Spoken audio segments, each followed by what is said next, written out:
Desde Mercedes, Buenos Aires, Argentina, transmite en el 93.9 Radio Fénix, una radio para toda la gente.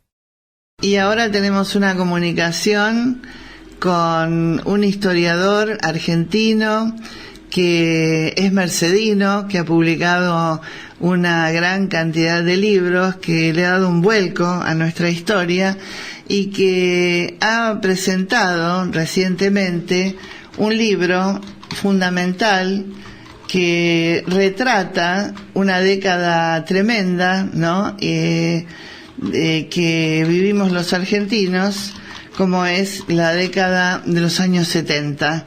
Su último libro, 76, una crónica del año que cambió nuestra historia para siempre, se publicó recientemente y lo tengo a Felipe Piña conmigo para que pueda contarnos acerca de este libro tan trascendental. ¿Qué tal, Felipe? Buen día, ¿cómo te va?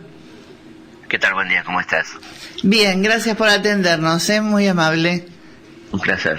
Bueno, contame, en un momento tan crucial de nuestra historia, ¿no?, donde lamentablemente se están agitando ideologías negacionistas, me parece que tu libro viene a llenar un hueco, ¿no?, un vacío, sobre todo para las nuevas generaciones, que siempre te han leído con tanto interés y que vos con tanto rigor me parece que has reflejado, ¿no? Bueno, sí, la verdad que me parece muy importante, justamente a 50 años de lo que nos pasó, que nos marcó y que bueno, aún siguen vigentes algunas políticas aumentadas incluso, ¿no?, por Martínez de Oz en aquel momento.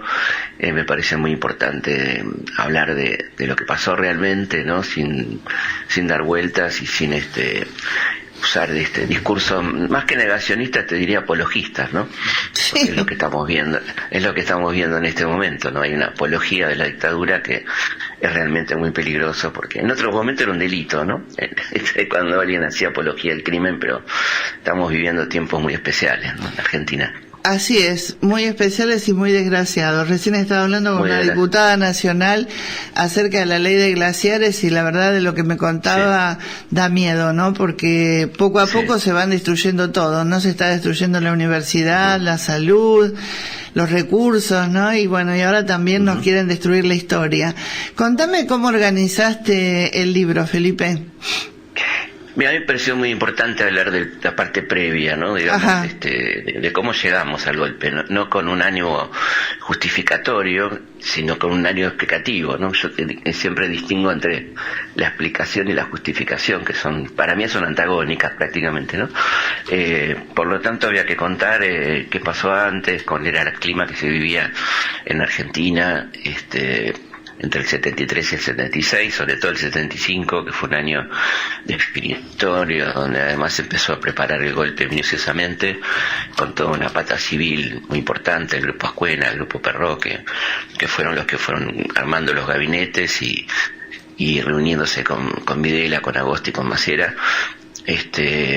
La represión previa, que fue también muy fuerte, ¿no? Los errores graves que había cometido la guerrilla en ese año, que aceleró un poco los tiempos. Bueno, todo eso me parecía que tenía que estar el Rodrigazo, ¿no? Ese golpe económico brutal al bolsillo de la gente, que fue perpetrado por gente que luego va a integrar el gabinete de Martínez de Oz. O sea, bueno, todo eso me parecía importantísimo que esté presente, y por supuesto hablar fuertemente de qué fue la dictadura y en esa etapa inicial que marcó de alguna manera lo que iba a venir, ¿no?, a partir del 24 de marzo del 76, ¿no?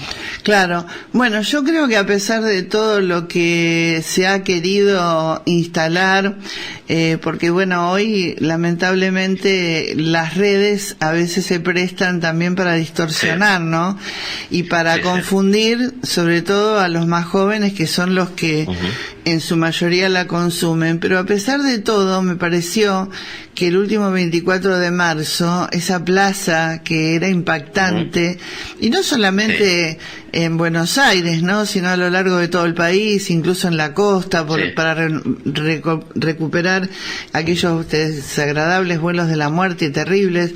Creo que el país contestó, ¿no? Como en su momento, cuando fue, ¿te acordás? Aquel 2x1. Claro, o lo de Semana Santa, cuando la gente se volcó en masa a la Plaza de Mayo para respaldar, ¿no? Lo que había hecho Alfonsín. Digo, creo que el pueblo contestó y contestó con contundencia, ¿no? ¿Vos no pensás lo mismo?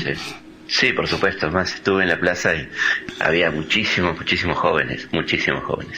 Y mucha familia, ¿no? Mucha familia, gente con un carrito de bebé, o sea, apostando al futuro y a perder el miedo, ¿no? Porque también hay de parte de este gobierno una intención de meter miedo, ¿no? Con estas represiones de todos los miércoles y todo esto.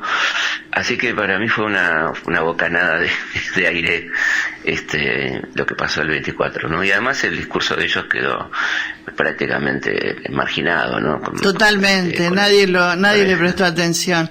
Y aparte que habían escrito, ¿no? En el palco, queremos saber dónde están. Yo creo que esa es la cosa más importante, ¿no? Que la gente pide, tener un lugar, saber dónde están sus seres queridos, porque eso fue lo terrible de todo esto, ¿no?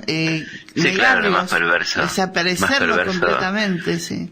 Sí, un método absolutamente perverso que enloquecía a la gente, ¿no? O sea, no sabes qué le están haciendo, dónde están, bueno, toda esa cosa espantosa que vivieron los familiares, ¿no? Y que siempre es bueno tener presente. Así que bueno, a mí me pareció importante reconstruir esa época, con mucho documento, hablando de distintos rubros, ¿no? Hablo de la cultura, que fue tan lastimada y tan atacada, y que sin embargo resistió como pudo.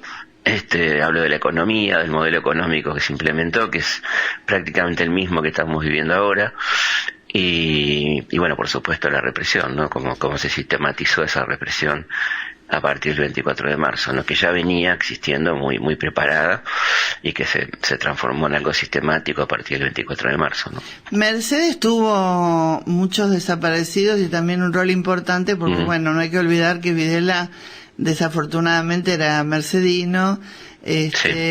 ¿También le dedicaste algún capítulo a Mercedes? No, hay cuento básicamente lo que pasó con el entierro, ¿no? Como la sociedad mercedina se opuso contundentemente a que lo enterraran en Mercedes, y cómo terminó enterrado como un NN. Sabés que Videla está enterrado como NN, ¿no? Ajá. Eso es algo, una especie de justicia poética increíble, ¿no? Porque la familia no quiere que se identifique el lugar donde está Videla, entonces lo enterraron bajo un nombre falso en el cementerio que se llama Memorial, fíjate vos. Ajá. Memorial de Pilar, bajo una placa que dice Olmos. Ahí está Videla y a pocos metros está Maciera, también enterrado como NN, ¿no? Claro. Qué paradoja, muy ¿no? Qué paradoja de la vida, ¿no? Qué terrible. Sí, muy fuerte. Sí. Muy fuerte, la verdad. ¿Cuándo vas a venir a Mercedes a presentar el libro? Mira, estamos con muchas ganas, estamos charlando ahí para ir a Mercedes en estos meses que vienen seguramente. Estaremos con Pedro Saborido por ahí, que estamos haciendo historias argentinas. Qué bueno. Así que vamos a andar por ahí, tenemos queridos amigos, así que va a ser mucha, ya te vas a enterar seguramente. Sí, seguro. Por supuesto voy a ir, como fui cuando presentaste el libro de Belgrano, que para mí fue maravilloso, cuando es un libro hermosísimo que escribiste de Belgrano. Yo lo admiro tanto, ¿no? A Belgrano, que aparte está hecho un grande. La verdad que uno a veces yo siempre me pregunto, y de paso te lo voy a preguntar a vos, ¿qué le pasó a la Argentina? Que aquellos hombres del siglo XIX que nacían ricos y se morían pobrísimos, ¿dónde quedaron? ¿Qué pasó? ¿Qué nos pasó? Bueno, creo que también hubo una negación de esa historia, ¿no? Esa historia fue como marginada, fue dejada de lado, y se eligió contar parcialmente esa historia, ¿no? De el Belgrano que creó la bandera nada más y dejar de lado todo lo demás, por ejemplo, ¿no? Pero bueno, yo creo que es fundamental que la gente conozca la historia, no es una garantía de no repetirla, pero ayuda bastante, por lo menos, ¿no? Claro. Una lástima que hoy en día la historia no tenga dentro de la escuela particularmente la primaria y la secundaria, el valor que debería tener en los programas, ¿no? Y el espacio temporal también, por supuesto, pues han reducido los tiempos también Sí. en algunos distritos. Así que bueno, seguiremos luchando por un país mejor. Para finalizar te pregunto, cuando lo presentaste, ¿qué repercusión tuvo el libro? No lo presenté todavía, pero el libro está primero en ventas. Entonces, ¿no lo presentaste formalmente todavía? Bueno. No, pero la verdad que va muy bien y bueno, para mí es una enorme alegría que este libro en particular esté ahí arriba y que mucha gente lo esté leyendo, me parece hermoso realmente. Seguro. Bueno, esperamos con ansias que vengas a Mercedes a presentarlo porque sabés que acá todos te queremos mucho y que estamos orgullosos de tener una persona como vos que escribe nuestra historia. Bueno, un abrazo grande y a toda la querida gente de Mercedes y nos vemos pronto. Muchas gracias, Felipe, que sigas muy bien. Hasta luego. Que estés muy bien, hasta luego. Estuvo con nosotros Felipe Piña, que ha escrito un libro que se llama 76, que es el libro 76, una crónica del año que cambió nuestra historia para siempre, que fue publicado en marzo de 2026 por la editorial Planeta y que reconstruye el periodo de 1973 a 1976, enfocándose en la previa y el contexto del golpe de Estado del 24 de marzo de 1976. Como contó, pronto va a estar en Mercedes, podremos ir a la presentación del libro y a escucharlo porque vale la pena que la historia no se pierda. Ya volvemos, no se va. Desde Mercedes, Buenos Aires, Argentina, transmite en el 93.9 Radio Fénix, una radio para toda la gente.